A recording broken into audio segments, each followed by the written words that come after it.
Okay, we've got another email coming in. You're watching the mailbox. I'm Yusuf Estes, and this one is an exciting question because it deals with something that all of us are concerned about every day.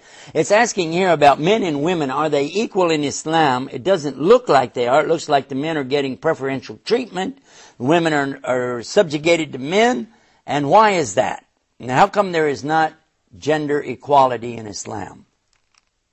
I recall a doctor who asked me the same question in India, and we talked about this. I said, "You're a doctor."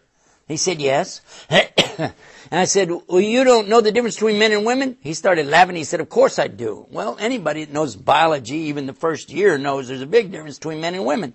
But Islam is not talking just about equality. It's talking about equity. Because Islam is really all about rights. Rights and limitations. Rights and limitations. The rights of women and the rights of men are different because they're different. They're created different by Allah. And who is better to know and understand what the human beings need than the one who created them in the first place? And it is Allah who has provided these instructions so that everybody will get their proper rights. Not equal rights, but equity rights. I'll give you an example of this. A man and a woman are not the same when it comes to business or work, simply because the woman doesn't have the physical capabilities really to go out and do a lot of things that men do. On the other hand, there are a lot of things that men cannot do that women do. Having babies is one of them.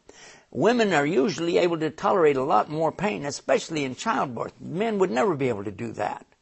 Also, men and women are different in their emotional makeup, their thinking, and the way they approach ideas. Doesn't mean one's wrong or one's right, but there is a difference, and Allah has provided for all of this in Islam. Example, let's consider when a person enters Islam, all of us, the same, have to do the Shahada and bear witness there's only one God to worship.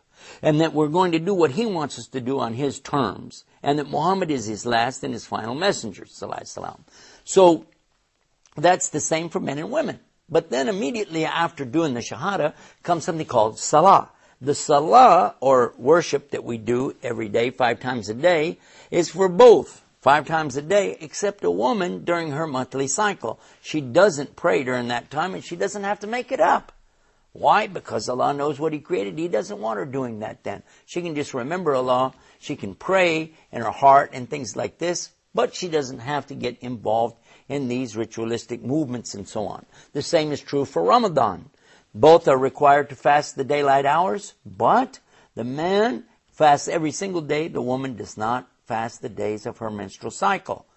And also Hajj. Men and women are required to do it. But the woman doesn't have to do it if she doesn't have a man to attend to her as a mahram and a protector for her.